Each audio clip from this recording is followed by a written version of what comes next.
Buenas tardes, les damos la bienvenida a la edición central de MBD Noticias, hoy con Julieta Núñez Tomás. Bienvenida a ti también, Julieta. Gracias, Nati, ¿cómo estás? Bien, muy bien. Y bueno, haciéndole el 2 a Tincho, que se fue a relatar Uruguay porque es un día importante para nosotros y para nosotras. Sí, claro. Juega Uruguay y ahí va a estar Mastín.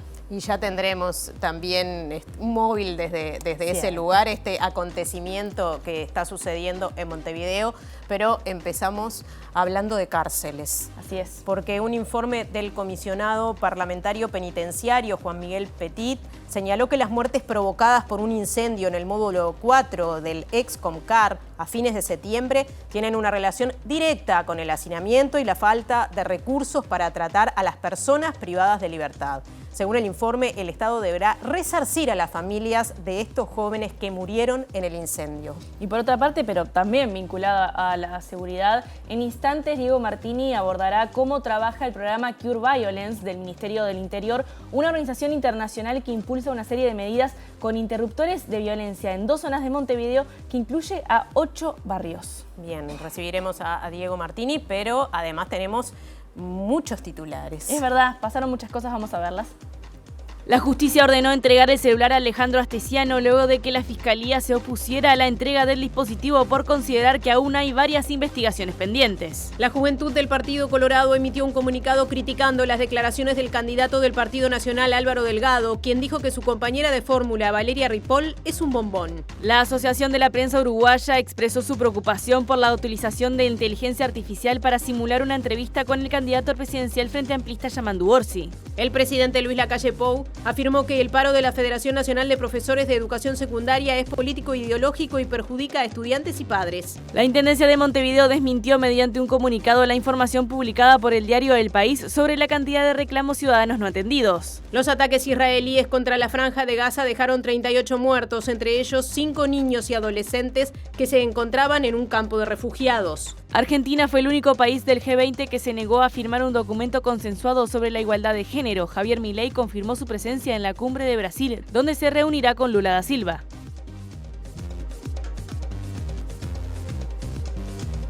Y como todos los días no estamos únicamente en la pantalla de sus televisores, también estamos en la web tvciudad.ui en vivo, por YouTube, en el YouTube del canal, y también nos escuchan por la Uniradio, la radio de la Universidad de la República, 107.7 FM, uniradio.edu.uy. Vamos a comenzar con la recorrida, uno ya está adelantado, pero los va a presentar ahora Natalia Nogues. Sí, Julieta, efectivamente, ya adelantamos que estamos allí en el Estadio Centenario, donde la selección uruguaya se enfrentará a la de Ecuador en un ratito, y allí está Martín Duarte. Natalia, Julieta, ¿cómo andan? Buenas tardes para ustedes. Bueno, se está vistiendo el estadio de color celeste y también con la presencia de varios ecuatorianos. De hecho, acaba de llegar de la delegación ecuatoriana y bajo el cántico "Sí se puede", bueno, alrededor de 50, 60 ecuatorianos recibió su selección. También hizo lo propio Uruguay hace algunos minutos. Estamos aquí en la entrada del palco oficial, justamente esperando algunas repercusiones y la llegada de autoridades de este partido que comienza 20:30 y que bueno, estaremos viendo la previa desde aquí en algunos minutos. Y desde allí a la torre ejecutiva, Mariana Abreu nos cuenta de una nueva variedad de marihuana a la venta en farmacias. Mariana. Hola Natalia, Julieta, el saludo para todos. Sí, habrán visto que hay cola en algunas farmacias el día de hoy y esto es porque, como decías, se comenzó a vender por esta modalidad de una nueva variante de cannabis con un poco más de THC que las 3 que ya se están comercializando. Así que vamos a hablar en un ratito nada más con Daniel Radío, quien es el titular de la Secretaría Nacional de Drogas, para ver qué otras características tiene esta nueva variante. Como dijimos, tenemos informe en piso. ¿Cómo se aplica un programa internacional de violencia aquí en nuestro Uruguay? Es el tema. ¿Cómo estás, Diego? Buenas tardes para vos y todos los televidentes. Ecofamilia y Vida Nueva son las 2 ONG que fueron seleccionadas por el gobierno para aplicar el programa internacional Cure Violence, que busca, mediante interruptores de violencia, prevenir distintos delitos, principalmente los homicidios, en 2 zonas de Montevideo que están además agrupadas en 4 o 5 barrios en cada zona. Vamos a estar ampliando y vamos a conocer cómo trabajan estos interruptores de violencia. Y se cumple por estas horas el paro de 48 horas que la Federación Nacional de Profesores de Enseñanza Secundaria, impulsó. Camila Menchaca, quien es la presidenta de ADES Montevideo, asegura que la medida es en rechazo a la transformación educativa, pero el presidente Luis Lacalle Pou cuestionó el paro porque lo considera político-ideológico. Paro político-ideológico. Dejar a chiquilines sin 2 días de clase por un paro político ideológico, que dicho sea de paso a nadie extraña ni nadie le va a sorprender cuál es la ideología y cuál es la opinión política del Sindicato de la Educación. No solo cuestionamos los aspectos que tienen que ver con la cantidad de horas, los planes de estudio, el reglamento de pasaje de grado, sino que también el nivel de improvisación que nosotros tenemos genera un caos efectivo en el desarrollo.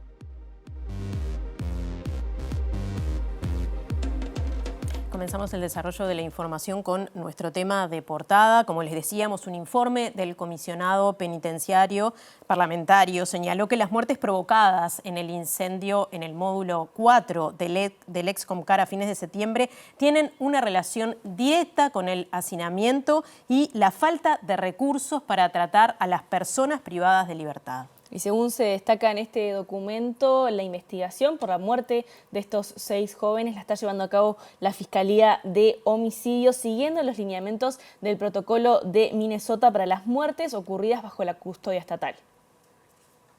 El informe señala que el incendio del 25 de septiembre se trató de un acto criminal de violencia extrema y que fue en un módulo que refleja el desborde del sistema penitenciario nacional, cuya población ha aumentado a un ritmo mucho mayor que los recursos necesarios para una atención adecuada. La oficina del comisionario parlamentario eligió nombrar a cada uno de los fallecidos y agregó más datos, como su edad e información de su familia. Sobre la actuación del personal de la cárcel, solo mencionaron que los funcionarios reaccionaron con prontitud y responsabilidad en cuanto se enteraron de lo que ocurría, y que el propio director de la cárcel rompió con una masa la pared de la celda lindera tratando de rescatar a quienes pensaba que estaban con vida. En el informe se da cuenta de recomendaciones previas para prevenir estas situaciones que no fueron implementadas por el INR, como la instalación de cámaras de vigilancia, mejoras en los regímenes de patio y la dotación de más personal. Si bien este informe no incorpora nuevas recomendaciones, vuelve a resaltar las enviadas en diciembre de 2023, que contemplan varios puntos vinculados a la gestión, la educación, la salud y las obras necesarias. Además, declararon que hay una relación clara entre lo ocurrido y la situación de hacinamiento y falta de tratamiento del sistema carcelario y de ese módulo en particular, por lo que el Estado deberá resarcir a las víctimas.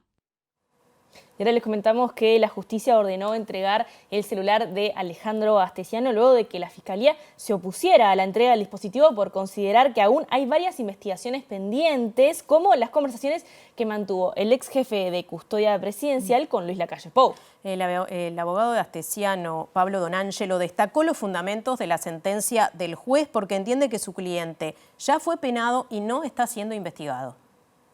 El juez suplente Rubén Echeverri definió que el celular de Alejandro Astesiano sea devuelto al ex jefe de seguridad presidencial. El dispositivo fue incautado por la policía hace más de 2 años y se le realizaron 3 pericias. De todas formas, la fiscal de flagrancia, Sabrina Flores, se opuso a la entrega del celular porque aún tiene abiertas varias líneas de investigación para las que puede ser útil el dispositivo del ex custodio. La información fue extraída por policía científica y bueno, si la doctora Sabrina Flores está investigando otras conductas, eventualmente criminales de otras personas, porque fue muy clara la fiscal en el día de hoy de que no está investigando a Alejandro Astesiano, sino que está investigando eventualmente otras responsabilidades de otros hechos. Pero bueno, esas investigaciones están siendo llevadas adelante. ¿Qué valoración hacen de también las declaraciones de la fiscal Flores que el acuerdo abreviado al que llegó Astesiano con en su momento Fossati, la fiscal, es defectuoso, ¿no? Concretamente se señaló que es totalmente defectuoso. Bueno, esas son valoraciones, cada uno tiene derecho a hacer las valoraciones que entienda pertinentes. Yo no tengo por qué expresarme respecto de eso. Una nueva variedad de cannabis se está vendiendo en las farmacias. Para ampliar este tema establecemos contacto con la periodista Mariana Abreu. Mariana, adelante.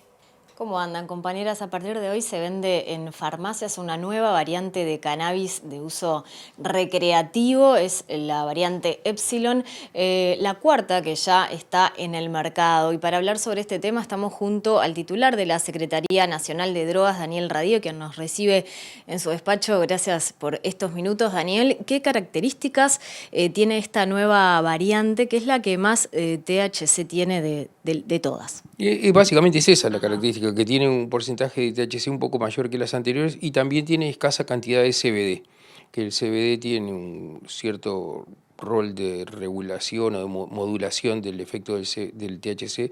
Esta tiene poquita cantidad de CBD y más THC. Ustedes van a ver que el sachet dice menor o igual a 20% y en realidad es un poco menor. Está por encima del anterior que decía 15, pero en ese rango más o menos. ¿Esta variante viene a satisfacer una demanda por parte del mercado de cannabis? Sí, creemos que sí. En realidad la idea es que, como regulamos el mercado, para que el mercado sea efectivo, lo que tenemos que tener es variedad. Y si a lo que teníamos antes era 2 variedades de cannabis con un escasísimo nivel de THC que no satisfacían a la demanda al punto de que la gente se inscribía y después no compraba. Eso es lo que nos pasaba. A medida que fuimos incorporando nuevas variedades, eso fue cambiando y hoy el público concurre y enseguida que ponemos, hoy hubo fila en las farmacias para comprar, ¿no? Después de mucho tiempo. Volvió a haber fila en las farmacias y como además paralelo con esto nosotros convocamos a licitación a nuevas empresas para producir, aspiramos que en breve tiempo vamos a tener suficiente stock para abastecer la demanda y de esa manera conseguir que el mercado funcione mejor, no el mercado regulado. Bien. Daniel, una partida limitada la que se lanzó el día de hoy, después se va a seguir ampliando. Sí, en realidad inclusive discutimos en el IRCA respecto a si convenía alargar la hora o esperar a tener más stock porque las empresas están produciendo todavía. De hecho, esta partida que se lanzó hoy es solo de una de las empresas que producen el predio, que es la que tenía suficiente stock, pero en los próximos días vamos a tener más cantidad. Sí. Muy bien. Muchas gracias, Daniel Radío, secretario nacional de Drogas. Volvemos con ustedes, compañeras. Muchas gracias, Mariana y equipo. Les contamos que la Coordinadora Nacional de la Juventud del Partido Colorado emitió un comunicado criticando las declaraciones del candidato del Partido Nacional, Álvaro Delgado, quien dijo que su compañera de fórmula, Valeria Ripoll, es un bombón. Justamente en este escrito sostienen que las declaraciones de Delgado son un claro retroceso en la lucha por la igualdad de género y manifiestan estos calificativos de estereotipos superficiales con cosificación que atrasan en la lucha por más y mejor participación femenina en la política. La juventud entiende que este tipo de actitudes no benefician la vida política de las mujeres. Entendemos que hay un montón de dificultades para nosotras en particular a la hora de elegir ser candidatas y demás, porque siempre tenemos como esa doble mirada, ¿no? Y ese cuestionamiento constante de por qué estamos en política y se nos cuestiona también nuestros méritos y cómo llegamos, ¿no? Y siempre hay como una mirada de juzgar. Entonces nosotros entendemos que este tipo de actitudes no están buenas y es por eso que queremos pronunciarnos al respecto, porque entendemos que no podemos tolerar este tipo de comentarios. Vengan de quienes vengan. Nosotros también hemos sido muy críticos en otras instancias con los propios políticos de nuestro partido. Entonces, en ese sentido, yo creo que la juventud ha tenido un rol muy importante en que por encima de todas las cosas pesen las ideas antes que las personas. Yo creo que nosotros en este comunicado hicimos hincapié en algo muy importante, que es que por sobre todas las cosas pesen el trabajo, las ideas, los principios, los valores, y yo creo que si bien, lo sabemos todos, ha sido muy notoria la campaña de Andrés, ha sido muy particular también, sabemos que este spot publicitario de él en el gimnasio ha llamado muchísimo la atención. Yo creo que son dos cosas bien distintas, ¿no? Una cosa es cuando se hacen comentarios hacia una mujer, y ahí nos remontamos también a la historia y a cómo las mujeres nos hemos posicionado en la política y lo difícil que es, y lo digo como mujer política, para nosotras poder acceder a cargos de poder y a cargos de toma de decisiones, porque siempre nos está cuestionando. Tener que estar mostrando las credenciales constantemente es agotador para nosotras y por eso hacemos hincapié específicamente en la violencia de género. Ahora les comentamos que la Asociación de la Prensa Uruguaya emitió un comunicado en el que expresa su preocupación por la utilización de inteligencia artificial para simular una entrevista con el candidato presidencial frente amplista Yamandu Orsi en el programa Santo y Seña de Canal 4.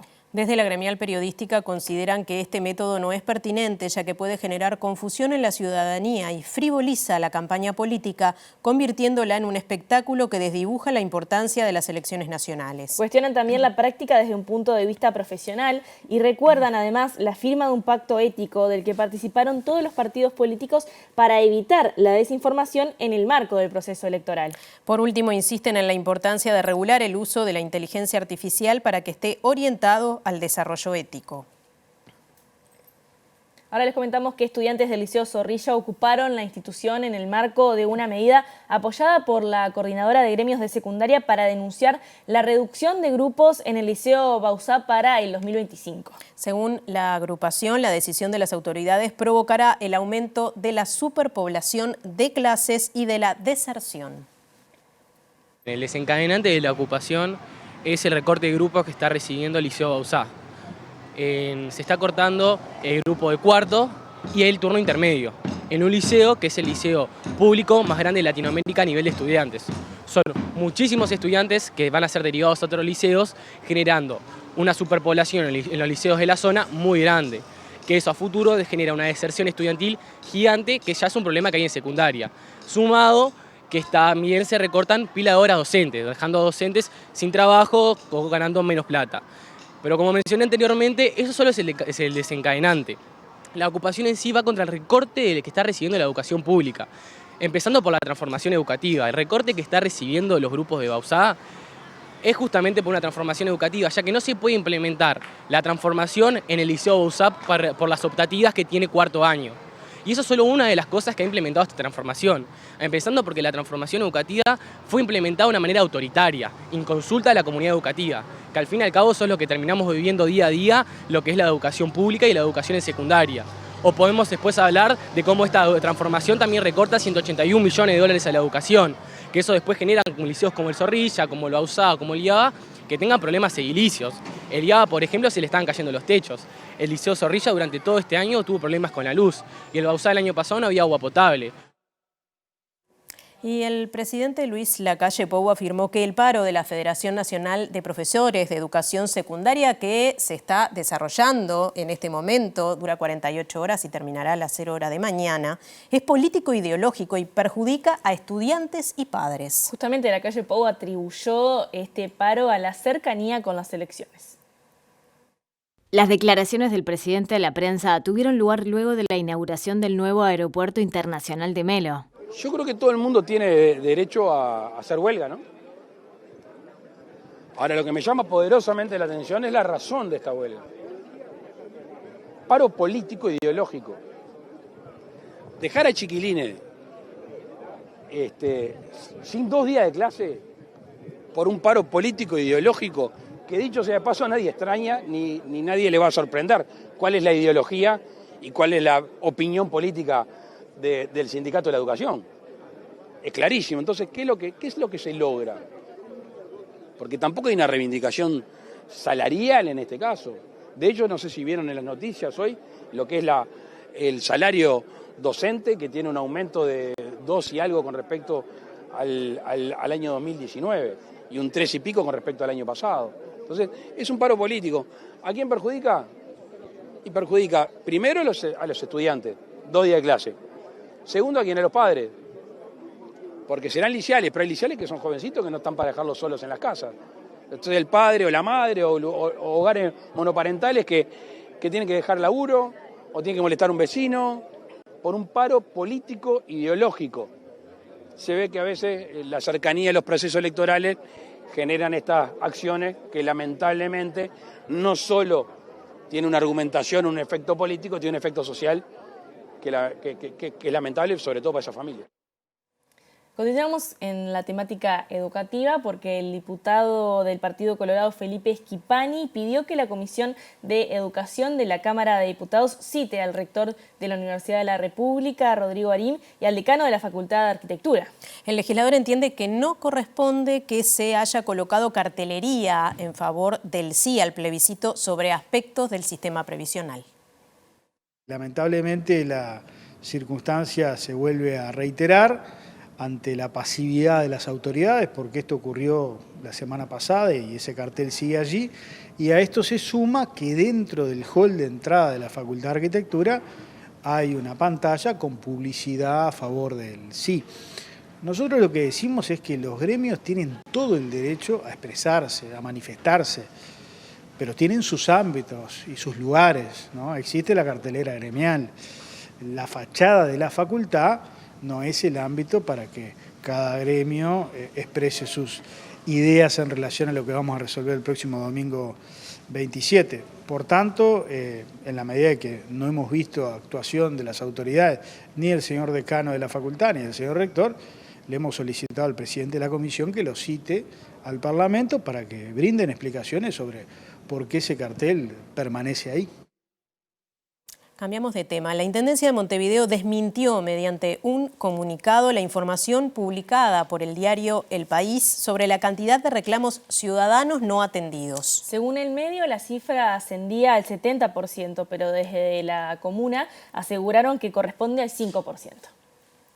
Con el título La Intendencia de Montevideo acumula casi 70.000 reclamos ciudadanos a los que no terminó de dar respuesta. La nota sostiene que según la unidad de estadística de la comuna, 70% de los casos están en proceso de resolución a nivel general, porcentaje que caería a 43% en el rubro de limpieza. En base a esa información disponible en la web, dice el medio, la Intendencia ingresó en septiembre 69.291 casos al servicio único de respuesta por temas diversos como acoso sexual, limpieza, alumbrado, arbolado, barométrica, entre otras. El 70% de ese total está bajo la categoría en proceso, unos 48.813, dice la nota de El País, y añade que según el propio informe eso significa que son casos en los que al menos se generó una orden de servicio pero que no se han finalizado. Los denominados como ingresados, en tanto, son aquellos que se registraron y no se realizó ninguna acción y son hasta la fecha 20.478, siempre según El País. Conocida esta información, la Intendencia aclaró que no se trata de reclamos sino de solicitudes de servicios, las cuales quedan registradas sin importar la vía de entrada, por formulario, WhatsApp, teléfono, entre otras. En este sentido se indicó que se reciben unas 500 solicitudes de servicios diarios, 15.000 por mes, de las cuales se resuelven en promedio el 95%, agregando que desde 2012 ingresaron 1.394.748 solicitudes, de las cuales al día de hoy están en proceso un 5%. El resto fue resuelto, aseguró la Intendencia.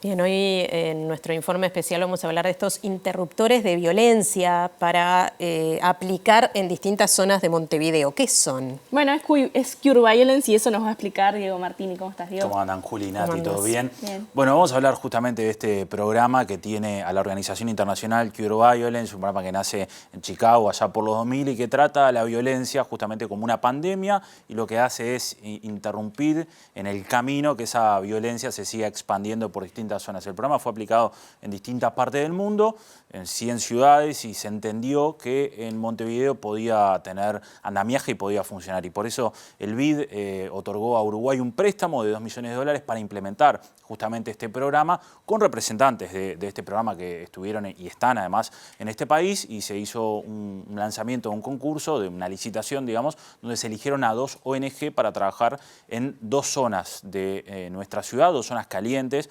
Quiere decir que son las zonas donde se producen la mayor cantidad de delitos, y este trabajo tiene a 2 ONG, Ecofamilia y Vida Nueva, que trabajan justamente en estas 2 zonas. Ecofamilia trabaja en la zona 2 y Vida Nueva, que fue la que conocimos, trabaja en la zona 1, que es la del oeste principalmente del cerro.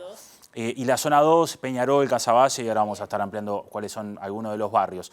Trabajan 8 interruptores en cada zona, trabajan en duplas, salen en duplas, son 4 duplas, salen a recorrer el barrio y básicamente lo que hacen es intercambiar. Esos son personas del barrio también, son personas que conocen la zona, conocen a quienes viven allí, y lo que hacen es intercambiar y buscar prevenir situaciones de violencia que se dan justamente en el barrio y que tiene además situaciones de violencia que son interpersonales, entre personas que se conocen justamente en el barrio. Han evitado algún caso de suicidio, han ayudado a personas que tienen adicciones a poder recuperarse y además han generado un enlace con distintas organizaciones para buscar distintos tipos de colaboraciones. Trabajan con un psicólogo y con un trabajador social que están en la oficina, no salen en la calle, pero son los que están guiando al equipo. ¿Por qué Montevideo cumple con las características para llevar adelante este programa? Bueno, este programa tiene la particularidad de trabajar en lo comunitario, en comunas, sobre todo trabajó en El Salvador, en Colombia, para buscar repercutir justamente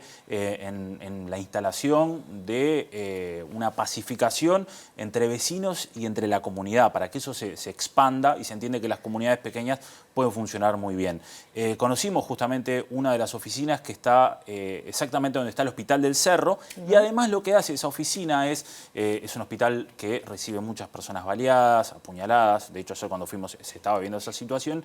La oficina articula con la familia de las personas que allí van, que muchas veces llegan con impotencia, llegan enojadas, quieren tener venganza también, quieren tener revancha de las situaciones que se viven y la ONG busca trabajar con ellos. Escuchemos parte del relato de uno de los trabajadores que justamente trabaja en la zona del Cerro.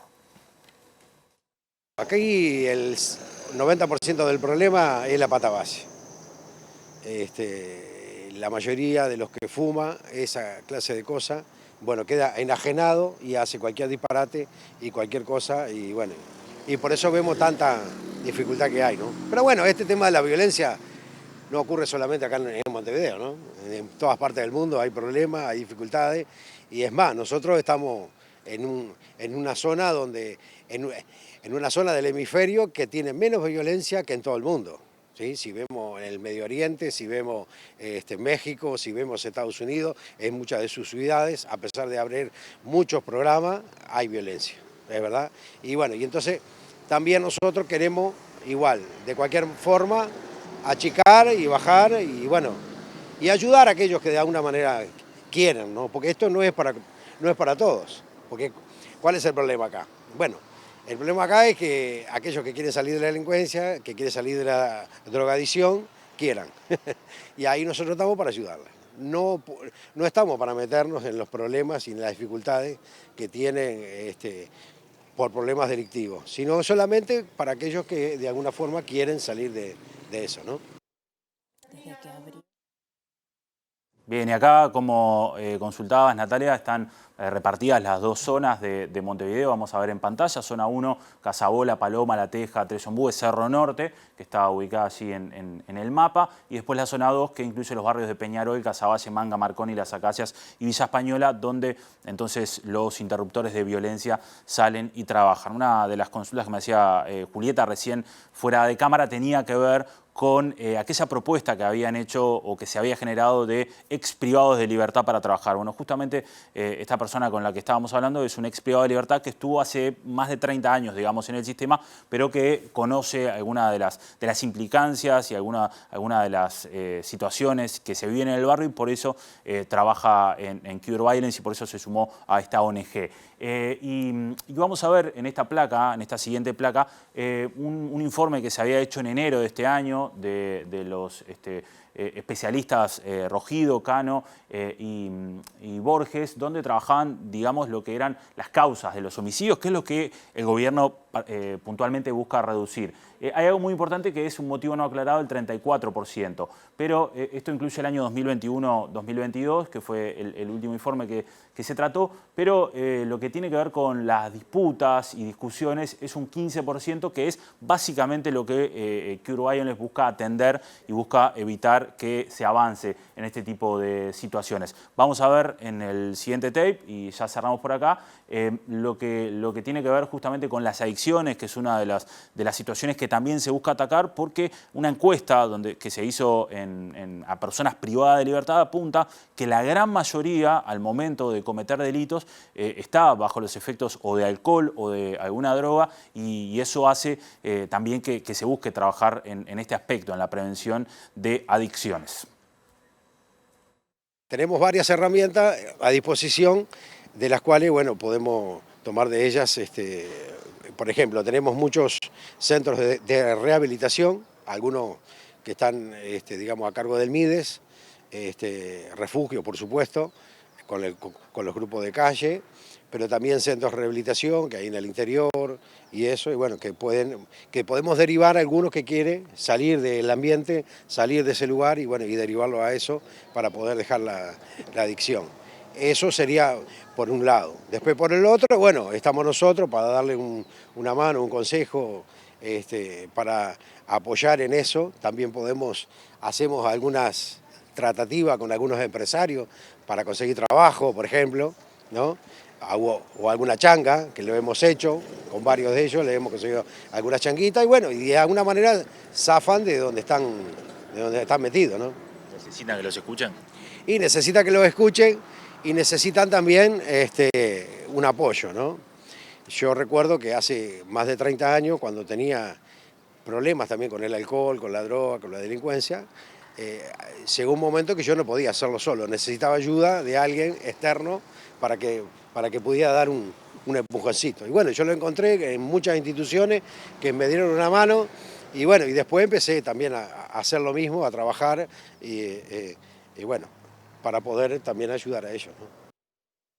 Presenta Antel. Renova tu plan de fibra con un 50% de descuento por 3 meses y muchos más beneficios. Hoy juega Uruguay y en el Estadio Centenario está nuestro compañero Martín Duarte para conocer un poco más del recibimiento que le hace nuestra selección a la selección ecuatoriana. Vamos a ver en minutos nada más a Martín Duarte, que siempre tiene, estos móviles siempre tienen mucho de alegría, de jolgorio, ¿verdad? De lo que sucede siempre que está vibrando nuestro Estadio Centenario. Vamos a ver si podemos establecer un contacto con Martín, que fue allí para hablar con las personas que llegaron. Jornada, ¿con qué expectativas este Uruguay que viene convulsionado a propósito de las declaraciones de Suárez, el resultado días atrás en Perú? Bueno, esperemos que sea bueno. Hemos venido antes y Uruguay ha ganado. Equipo tenemos, me parece, tenemos jugadores formidables, ¿no? Valverde, Darwin, Josema que vuelve hoy, tantos jugadores tan buenos, Rochet, Ugarte, así que esperemos que retomemos. En un partido muy difícil, Ecuador es muy bueno, tiene un muy buen equipo, no va a ser fácil. Pero bueno, esperemos que sigamos por el camino con que comenzamos en las eliminatorias. Bueno, senador, ¿qué balance viene haciendo de la campaña, de su candidatura, de la vuelta al ruedo en estos últimos días y bueno, en esta recta final también, ¿no? Estamos muy contentos, la verdad que hay una alegría tremenda en la campaña. Estamos tratando de llenarla de propuestas y de sobre todo mucho diálogo que me parece que a veces falta, ¿no? A propósito de, hace algunos minutos el precandidato Andrés Ojeda emitió un tuit que usted respaldó, que usted respaldó a propósito de fake news. Se denuncia justamente un asesor de Yamandu Orsi a propósito de contenido de campaña que se está emitiendo del exterior.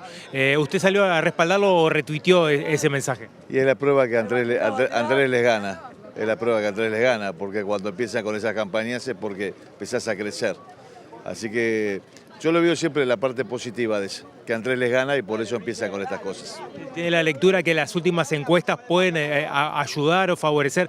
De hecho, se ha instalado la campaña en ese ámbito, ¿no? De el crecimiento de las encuestas del Partido Colorado. Y crecen las encuestas y empieza con estas cosas, así que se ve que las encuestas tienen razón lo que dicen, ¿no? Muchas gracias, muy amable. Bueno, Pedro Bordaberry, a minutos de lo que va a ser el comienzo del partido, estamos con unos patos gigantes acá atrás. No sé si hablan los patos, pero también se mezcla de alguna forma con la campaña política. Voy a ver si me acerco al pato, que me estuvo molestando. Pato, estamos en vivo acá para TV Ciudad. Como ven, dentro de la campaña, ¿puede hablar ahí adentro, Pato? Sí, puedo hablar, sí. Bueno, ¿se pasa mucho calor? No, está lindo, ¿Cuántas horas con el Pato? 4 horas, 6 horas, lo que pinte. 4 horas y se paga bien en este caso de la campaña. No, es a militancia. A militancia. Bueno, le agradezco mucho, muy amable, ¿eh? Bueno, como verán compañeros, bueno, desde Pedro Bordaberry hasta el Pato, lo que está pasando aquí en la previa del partido de Uruguay. Presentó Antel. Renová tu plan de fibra con un 50% de descuento por 3 meses y muchos más beneficios. Bien, y nuestro compañero, como es uno de los integrantes del espectáculo para niños, Claro. el gato Renato, Está está acostumbrado al diálogo con otros animales. Con otros animales que tienen gran volumen, como en este caso. Exacto. Por suerte lo mandamos a Duarte, entonces. Menos mal que estuvo él y que nos trajo esta nota muy buena. Nos vamos Como a siempre, tanda. como vos decías, alegría, festejo y Hay de bueno, todo. en fin. Y ahora nos vamos a la tanda, sí. Ya regresamos.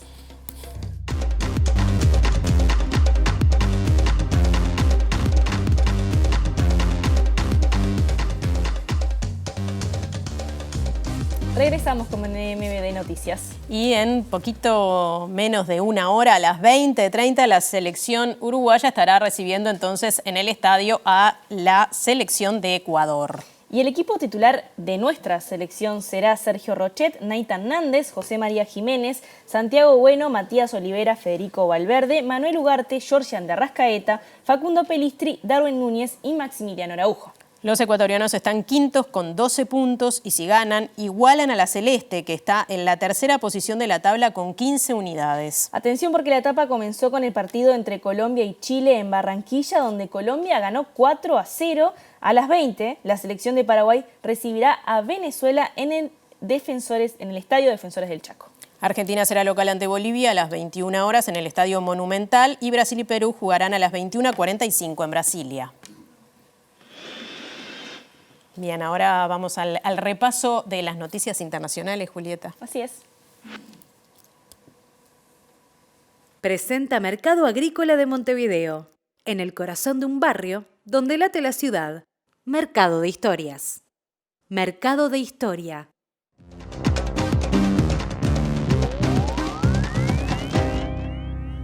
¿Qué tal? Buenas noches. La guerra avanza en Oriente Medio en medio de, denuncias de todo tipo, de violencia. Por ejemplo, hoy UNICEF dijo que se están viviendo en la franja de Gaza las peores restricciones desde que comenzó esta última crisis el 7 de octubre en medio de los pedidos del gobierno de Israel de que se evacúe toda la zona norte de la franja. Lo mismo ocurre en el sur del Líbano. Hay un 25% del territorio que Israel está pidiendo sea evacuado y por otra parte que se retiren de una vez las fuerzas de Naciones Unidas que están cumpliendo allí una misión de paz. Y ese es uno de los temas que traemos en el día de hoy porque ha generado justamente un intercambio entre el primer ministro israelí Benjamín Netanyahu y el presidente francés Emmanuel Macron, quien cuestionó la actitud de Israel que dijo fue creado por la propia ONU en 1948, a lo que Netanyahu respondió que Israel fue creado con la sangre de sus soldados. Por ahí radica un poco la discusión por estas horas donde la ONU pasa a ser ahora un actor fundamental de todo esto porque desde Naciones Unidas se dijo que la misión no se va a mover del Líbano.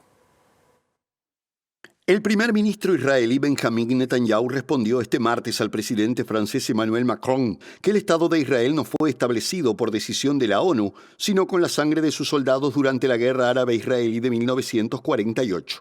El mandatario francés dijo durante la reunión del Consejo de Ministros de su gobierno en el Elíseo que el mandatario israelí no debe olvidar que su país se creó por una decisión de la ONU después de que Netanyahu volviera a pedir la retirada de los cascos azules de la Finul, del sur del Líbano. Se trata de un nuevo paso en el creciente desencuentro entre ambos gobernantes después de que Francia haya condenado las acciones de Israel en Líbano, especialmente los repetidos ataques contra acuartelamientos y posiciones de la ONU que han causado varios heridos entre los cascos azules y al pedido de Macron que cesen las entregas exteriores de armamento a la zona para evitar que el conflicto en Oriente Medio degenere en una guerra regional. Naciones Unidas afirmó este martes que se debe investigar de forma independiente, rápida y exhaustiva el bombardeo en la víspera de un edificio de viviendas en la población de Aitou, localizado en una zona cristiana en el norte del Líbano, donde murieron 22 personas, 12 de ellas mujeres y 2 niños, afirmando que un ataque de esta naturaleza suscita dudas sobre el respeto del derecho humanitario internacional y de las normas que establecen lo que está permitido en situaciones de guerra. Y parece que el ámbito del G20, donde el 18 y 19 de noviembre se va a llevar la cumbre en Río de Janeiro, Brasil, va a reunir por primera vez al presidente argentino Javier Milei y al brasileño Lula da Silva. El gobierno argentino ya confirmó que Milei estará presente y uno de los temas fundamentales que seguramente van a abordarse tienen que ver con el acuerdo de libre comercio entre la Unión Europea y el Mercosur. También Milei se va a reunir seguramente con el líder chino, Xi Jinping, que va a estar allí. Otro de los individuos que ha sido, cuestionado por el presidente Milei y acusado de distintas cosas, como ya sabemos. Pero el hecho es que hoy, se decidió votar en una reunión previa para un grupo especial para la equidad de género, que votaron todos los países integrantes del G20, menos la República Argentina.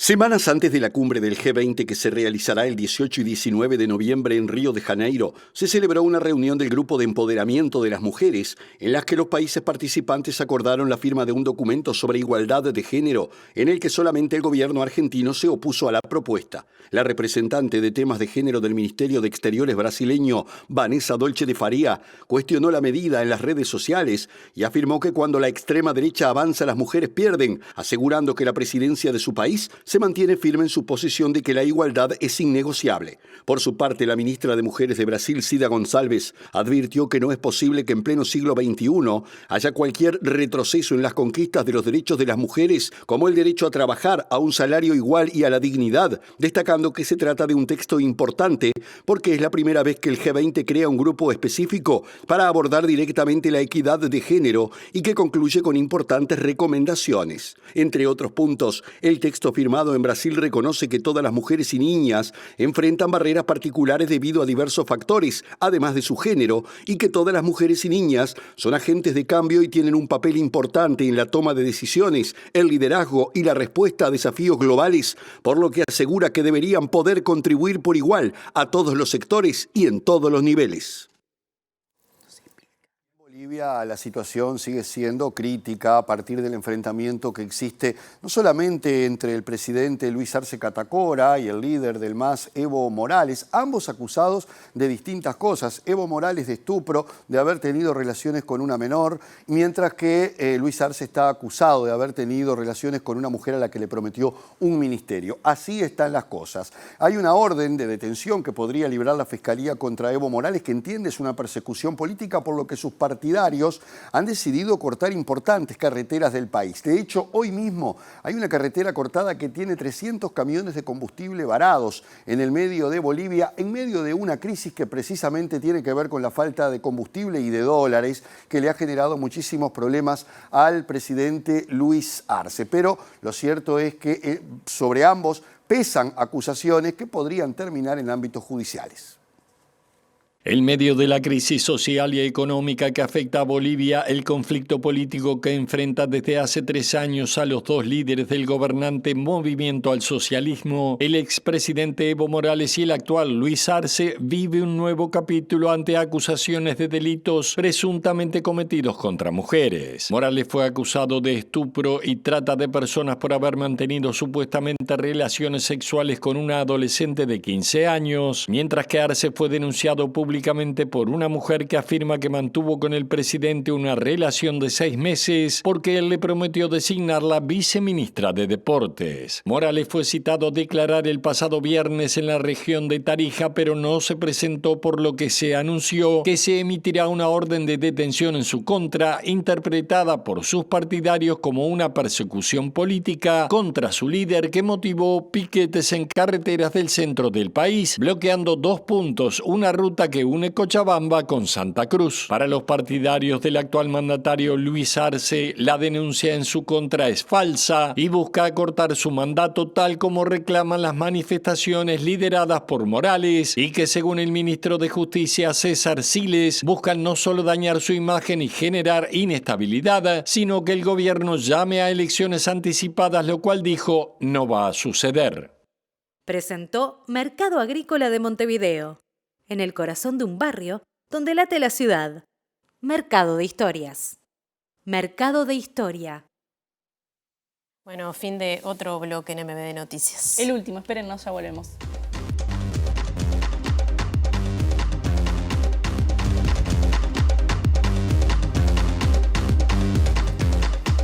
bloque de MB Noticias.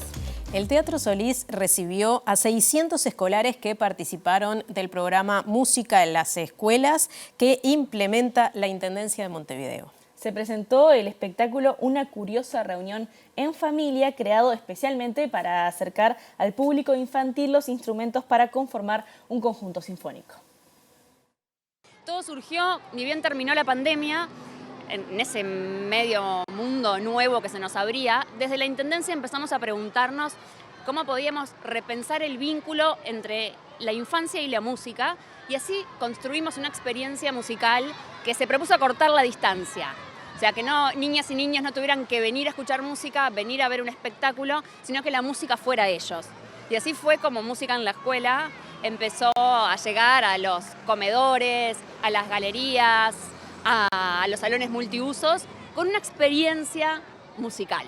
Acá lo interesante además es que, ustedes vieron, es muy conmovedor la respuesta en las escuelas, porque por supuesto que se dan pequeños códigos para que la propuesta sea más enriquecedora, pero también dialoga Carmen, Tchaikovsky, música de películas, mientras ellos van jugando a descubrir los instrumentos.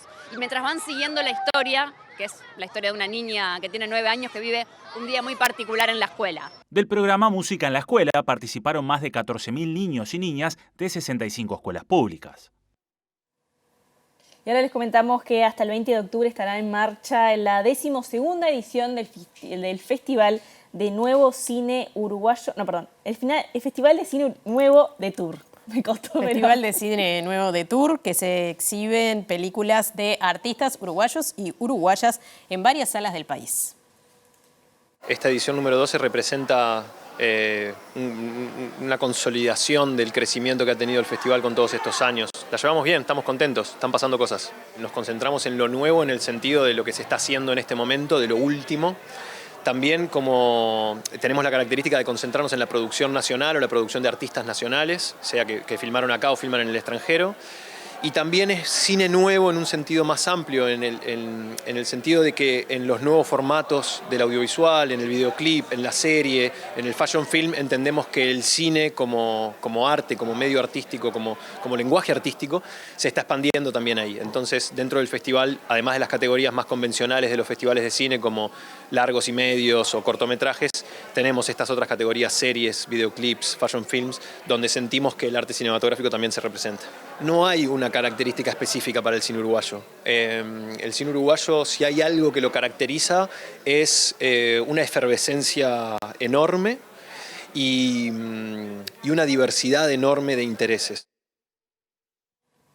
Y este miércoles se estrena en la plataforma YouTube El Facilitador, un documental periodístico sobre el caso Astesiano y el caso Marcet. Así es, este proyecto lo impulsó el medio La Diaria y se financió con el aporte de más de 2.400 suscriptores. Todas las personas que participaron en este proyecto se sumaron a este proyecto porque sentían que esta película era necesaria. O sea que esa sensación que me parece que también es compartida con mucha gente. Parte de la película también es, todos nos enteramos de estos casos por distintos medios y de manera fragmentada, entonces todos esos, la idea es como revisitar esos momentos en los cuales nos fuimos enterando de las cosas, ¿no? Y a través de los medios, cómo nos enteramos de las cosas. Eso es parte es un ingrediente más de la película. Y eso sí, fue un trabajo intenso, quedó muchísimo afuera, ¿no? Esta película tuvo un corte de 2 horas y media, dura 70 minutos, no llegamos a 70. Pero bueno, no se puede contar todo, esto es una película que esperamos que sea útil. Y creo que podemos sintetizarlo como en una palabra que es necesaria, como que es una película necesaria, es necesario organizar toda esa información y sentarnos un rato a verla y después sobre todo a reflexionar y a conversar. Es por eso que nos interesa generar estos espacios de encuentro y que sigamos charlando, que es también lo que propone La Diaria. Bien, nos estamos yendo, repasamos los datos del tiempo para los próximos 2 días en la zona metropolitana. Les podemos adelantar que no va a haber lluvias. Por lo menos, bien. Bueno, por lo menos es el pronóstico actual. Yo ya estoy diciendo que venga el calor octubre, ponete las pilas, ¿no? Que venga la primavera. Sí. Bueno, el miércoles 16 de octubre va a haber una mínima de 13, una máxima de 20 y por lo que dice Inumet va a estar algo nuboso, así que las nubes continúan acompañándonos, pero sale un poquito el sol, se puede lavar la ropa, todo eso sí. ¿Será? Ojalá. Bueno, y el jueves 17 de octubre, como decíamos, tampoco están pronosticadas precipitaciones, pero va a estar más nuboso, sobre todo en la tarde, que va a estar cubierto. Veremos cómo siguen los días. La mínima será de 11 y la máxima de 22. Y nos vamos, ya los dejamos con Lado B. Sí, con un invitado especial hoy, Lado B. Sí. Entre varios. Entre varios, sí, el querido doctor Daniel Borbonet. Así es. entre otros de los invitados que van a estar aquí, así que los invitamos a quedarse. El reencuentro con las noticias. Mañana, en las 3 ediciones de MBD Noticias. Gracias por mirar. Hasta mañana. Hasta mañana.